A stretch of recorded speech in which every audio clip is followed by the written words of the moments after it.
देवेंद्र फडणवीस आहेत तर सर्व शक्य आहे असं म्हटलं तरी वावगं ठरणार नाही, कारण अटल सेतू, कोस्टल रोड पाठोपाठ मुंबई मेट्रो 3चं स्वप्न देखील प्रत्यक्षात उतरलंय। म्हणूनच देवेंद्र फडणवीसांना इन्फ्रामॅन आणि मेट्रोमॅन अशी बिरुदं लागली आहेत। भारताची आर्थिक राजधानी असूनही मुंबईत सर्वात उशिरा मेट्रो सुरू झाली। देवेंद्र फडणवीस मुख्यमंत्री झाले तेव्हा मुंबईत फक्त 11 किलोमीटर अंतरावर मेट्रो धावत होती।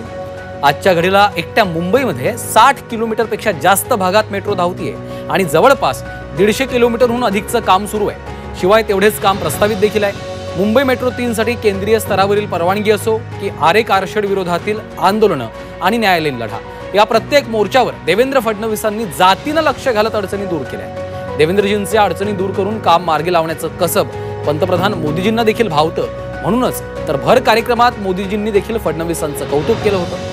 2019ला महाविकास आघाडी सरकार सत्तेत आल्यामुळे इतर पायाभूत सुविधांच्या प्रकल्पांना स्थगिती मिळाली। मेट्रोच्या कामाचा खर्च 14,000 कोटींनी वाढला।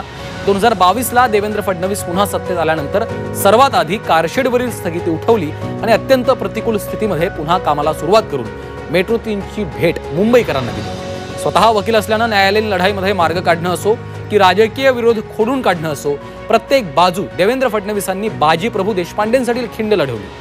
म्हणूनच मुंबईतल्या विस्तारलेल्या मेट्रो जाळ्याचं आणि खास करून मेट्रो 3चं श्रेय हे देवेंद्र फडणवीसांचं जास्त आहे।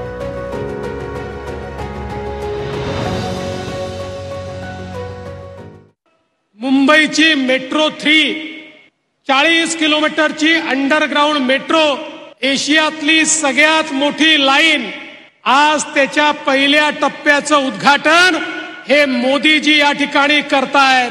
आता नवरात्र चाललेलं आहे। आपली आई महिषासुरमर्दिनी आहे, पण ही जी मेट्रो 3 आहे ही कोणाच्या तरी गर्वाचं मर्दन करणारी, कोणाच्या तरी गर्वाचं हरण करणारी अशा प्रकारची मेट्रो 3 आहे। कारण या मेट्रो 3ला महाविकास आघाडीचं सरकार आल्यानंतर स्थगिती देण्यात आली। हजारो कोटी रुपये खर्च झाल्यानंतर केवळ कोणाचा तरी इगो दुखावला म्हणून या ठिकाणी स्थगिती देण्यात आली। सर्वोच्च न्यायालयाने सांगितलं ही अतिशय ग्रीन अशा प्रकारची मेट्रो आहे, पर्यावरणाला साथ देणारी मेट्रो आहे। पण दुर्दैवाने आमच्या उद्धवजींचा काय इगो दुखावला मला माहिती नाही, त्यांनी याला स्थगिती दिली।